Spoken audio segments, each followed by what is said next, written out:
여러분들은 혹시 빙그레 쌍년이라는 표현을 들어보신 적 있으세요? 혹시 어떤 뜻인지 느낌이 팍 오시나요?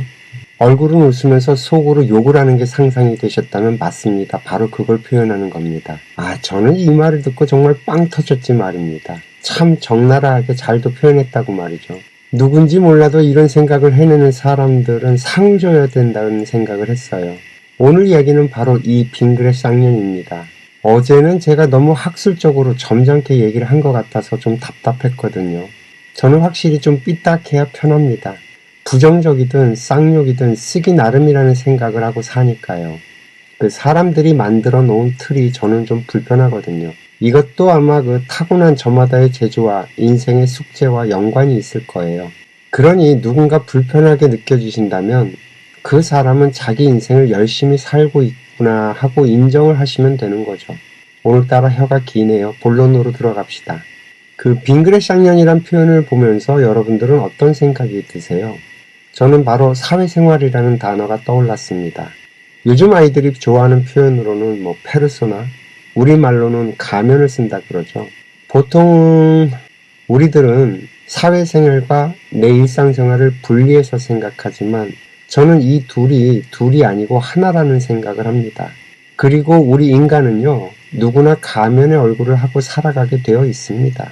요즘 젊은 아이들은 진정성을 중요하게 생각한다고 그러던데 인간이란 건 본래 근본적으로 그게 안 되게 되어 있어요. 내 속내를 드러내면 반드시 당하게 됩니다. 가장 대표적인 게 나를 해코지 하는 사람은요, 반드시 나를 잘 아는 사람이라는 거죠. 나를 아프게 하는 사람은 나와 친한 사람이지 나를 잘 모르는 사람들은 나를 아프게 할 수가 없거든요. 요즘 아이들이 그 인터넷에서 익명성에 기대어 모르는 사람을 공격한다고 하잖아요. 모르는 사람을 공격하는 게 아니라 잘 모르는 사람을 공격하는 거예요. 아예 나라는 사람이 있는지조차 모르면 나를 공격할 일이란 게 없죠. 연예인들이 대표적이잖아요. 나라는 사람이 만인에게 공개되어 있잖아요. 내가 공개되어 있는 만큼 악플이 달리는 거죠. 유명하면 유명한 만큼의 대가가 따르고 유명하지 않으면 유명하지 않은 만큼만 감당하게 되어 있습니다. 인기의 대가인 셈이죠. 먹은 만큼 값을 하지 않으면 돌아오는 것도 혹독하다는 인과의 법칙입니다. 그리고 대부분 그 악플이 일어나는 계기도 주변인들에 의해서 벌어진다는 거죠. 나를 아는 사람이 일을 벌이지 나를 모르는 사람은 아는 게 없어서 뭘 하지도 못합니다. 따라서 나를 보호하기 위해서는 가면을 쓰는 건 필수라는 말이에요. 그러니까 우리는 빙그레는 기본으로 깔고 가면 아주 좋은, 아주 유용한 도구입니다. 이걸 갖고 비겁하다느니, 치사하다느니, 양면성이니 하는 그런 논리들에 속지 마세요. 아마 주변에서는 그런 논리들을 필 겁니다. 솔직해야 된다고, 진정성이 없다고 하면서 내 속을 들춰내려고 애를 쓸 거예요. 그런데 그런 논리들에 휩쓸려서 내 속을 드러내면 내가 내 속을 보인 만큼 나는 휘둘릴 일이 벌어집니다. 그 얘기를 하면 좀 이해가 쉽고 재미있겠네요. 우리가 가장 많이 당하는 일이 있어요. 비밀엄수. 내가 누군가에게 말을 합니다. 너만 알고 있으라고. 그런데 이게 지켜지나요? 내 입을 통해서 밖으로 나온 말은요, 움직이려는 속성을 가진 에너지입니다. 절대 가만히 있질 못하죠. 어떤 식으로든 움직이게 되어 있습니다. 따라서 비밀은 지켜지는 법이 없어요. 내가 뱉은 말은 무조건 세상에 드러나게 되어 있다고 생각을 하시고 사셔야 탈이 없습니다. 이 세상에 비밀은 없습니다. 그리고 누군가 나에게 비밀 얘기를 하잖아요. 너만 알고 있으라고 하는 말은 그냥 사방팔방 돌아다니면서 떠들어대세요. 저 이런 경험 진짜 많아요. 누군가 저한테 비밀을 얘기해요. 그래서 입 다물고 가만히 있죠. 근데 한참 지나고 보면 사람들이 다 돌아서 결국엔 제 귀에 들어와요. 저는 얘기한 적이 한 번도 없는데. 그래서 저는 그때 배운 거예요. 비밀 얘기는 감춰두는 게 아니구나. 빨리 떠들어서 세상에 알려야 되는구나. 그래야 상대방에게 도움이 됩니다. 상대방이 빨리 깨닫고 정신을 차리죠. 비밀이 없다는 걸 빨리 깨달아야 돼요. 명심하세요. 내 입에서 나온 말은 비밀이 될 수가 없습니다. 이렇게 자연의 법칙을 알고 나면요, 페르소나는 자연현상이라는 것을 깨닫게 됩니다.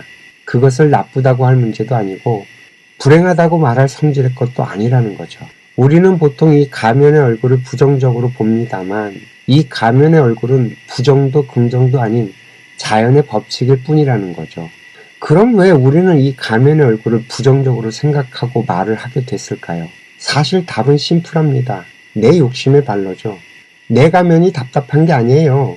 상대방들의 가면이 불편한 거죠. 상대들의 가면이 불편하고 힘드니까 자신의 가면을 벗어던지고 주장을 하는 겁니다. 나는 순수하다. 난 깨끗하다. 속과 겉이 똑같은 나는 좋은 사람이다 라고 말이죠. 그러면서 상대들의 양심을 흔드는 겁니다. 불편하게 만드는 거죠. 그래서 상대들의 가면을 벗겨내려고 하는 겁니다. 그런데 말이죠. 이런 논리는 우리끼리의 관계가 좋을 땐 문제가 되질 않아요. 그러나 반드시 이해관계가 충돌이 되면서 관계가 틀어지는 순간은 오게 되어 있고요. 이건 100%니까 묻지도 따지지도 마세요. 인간은 인과의 법칙을 따라서 각자 자신의 인생길이 있어서 함께할 때가 있고요. 각자 걸어가야 할 영역이 존재합니다. 따라서 인연이 닿으면 떠나게 되어 있어요. 관계가 좋을 땐 가면을 쓰지 않고 좋다고 짝짝꿍 하다가 관계가 틀어질 때는 상대방에게 보여주었던 나의 정보들이 나를 공격하는 무기가 되어서 돌아오게 됩니다. 이걸 아무리 포장을 해서 아니라고 우겨봐도요. 우리 인생에서는 이 일은 반드시 벌어지기 때문에 소용이 없어요. 그러니까 제발 그 진정성 같은 말에 속지 마세요. 진정성 결핍? 그러면 픽하고 비웃어주고 지나가세요. 그게 장수의 비결입니다. 보통 이런 이야기는 그 감정노동이라는 표현과 자주 연결이 돼서 이야기가 되죠. 저는 그 노동이란 표현만 나오면 또 훅 하고 올라오긴 하는데 아니 도대체 노예 해방이 된 지가 언젠데 아직도 이런 노예들의 언어를 사용하냐는 거죠. 참 우리들이 사용하는 말이 어떻게 쓰느냐에 따라서 우리들의 생각이 반응을 합니다. 우리가 노예의 언어를 사용하면 우리는 노예처럼 생각을 하게 된다는 거예요. 고대 그리스인들은 노예들의 일을 가리켜서 노동이라고 불렀단 말이죠. 그 생각의 뿌리가 자라서 오늘날이 된 거라서 우리가 노동을 한다라고 자꾸 말을 하면요. 생각의 뿌리에서 올라온 그 에너지가 우리 생각에 강력하게 반응을 하고요. 우리는 노예처럼 생각을 하며 살게 됩니다. 그래서 저는 우리들 마을 가운데서 이 노동이라는 표현을 좀 없앴으면 좋겠다는 거예요. 우리는 일을 하는 겁니다. 인간은 태어나서 자신의 업을 풀어내는 일을 하는 거예요. 그 업을 풀어내기 위해서 일을 찾는 거고 그것을 직업이라고 부르는 것이고요. 그 직업은 노동이 아닙니다. 내 업을 푸는 일이지. 이해가 좀 되시겠어요? 벌써 몇백 년 전 자본주의가 태동되던 시기에 독일의 마르크스가 바라본 세상의 이야기를 지금도 여전히 그대로 받아서 쓰고 있다는 게 좀 창피하지 않나요? 그땐 사람들이 얼마나 무식했었는데 어떻게 인간이 발전이 없는지 말이죠. 어쨌든 이 감정과 노동을 붙여서 쓰는 바람에 우리는 감정을 돈을 받고 파는 것으로 착각을 합니다. 근데 감정은 그런 게 아니죠. 감정은요, 생각이 만들어낸 결과물입니다. 내가 돈을 받고 일을 한다고 생각하니까 감정을 그런 방식으로 쓰는 거예요. 내 업을 풀기 위해 간 곳에서 나는 내 업을 풀어내야 합니다. 그 업을 풀어내려면 나는 배워야 하는 것도 있기 마련이고요. 내 업을 풀어내기 위한 업장에서 벌어지는 그 수많은 사건 사고들은 내가 영적인 성장을 하면서 풀어가기 위해 벌어지는 파노라마라는 겁니다. 얼마나 감사합니까? 결국엔 사람 공부를 통해서 내 업을 풀어내야 하는 게 내 숙명인데 이렇게도 다이나믹한 교과서들을 제공해줘 가면서 나를 공부시키고 있는 그 상황이 재밌고 짜릿한 게 돼야죠. 결국엔 관점의 문제라는 거예요.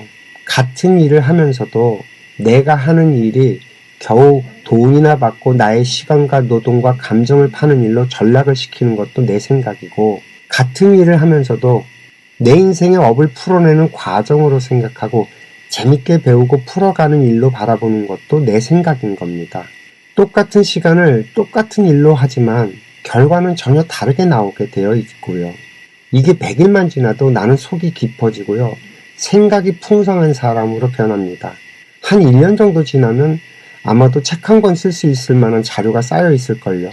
그렇게 잘 성장한 사람은 이 회사에서도 우리 사회에서도 그 자리에 그냥 내버려 두질 않을 거예요. 아니 모처럼 괜찮은 사람이 나왔는데 얼마나 귀하게 쓰겠어요. 바로 이러한 점이 마르크스는 상상도 해보지 못한 인간의 성장 모델입니다. 노예에서 풀려난 인간이 자유인이 되기 위해서 필요했던 교육의 과정을 그저 단순한 노동으로 본 마르크스가 얼마나 많은 사람들의 시간을 낭비시키고 피를 흘리게 했었는지, 아이고 참 말이죠. 이게 이해가 좀 되시겠어요? 우리에겐 참 기가 막힌 표현이 있잖아요. 같은 물을 마셔도 소는 젖을 만들고 독사는 독을 만든다고 하잖아요. 결국 같은 걸 보고 생각을 해도 이렇게 전혀 다른 인생의 길을 걸어가게 됩니다. 이렇게 주체적인 삶을 사는 사람은요, 다른 사람의 눈치를 보지 않고 당당하죠, 오히려. 배움의 즐거움이 짜증과 분노의 감정을 압도하거든요. 내 실력이 부족해 해결하지 못해서 생기는 짜증과 분노를 공부라고 하는 기제를 작동시켜서 승화시켜버리는 거죠. 내가 잘 모르면 어려운 건 당연합니다. 모르면 힘든 것도 당연하고요. 그러나 알고 나면 쉽고 간단하거든요. 처리를 할 수 있어지고요. 그러니 우리는 무조건 공부를 해서 알아가야 하는 겁니다. 아는 것이 힘이 되는 거죠. 이해가 좀 되시겠어요? 뭔 얘기를 하다가 여기까지 왔는지. 하여튼 오늘 이야기는 여기까지 하겠습니다. 오늘도 시청해 주셔서 감사하고요. 행복하세요.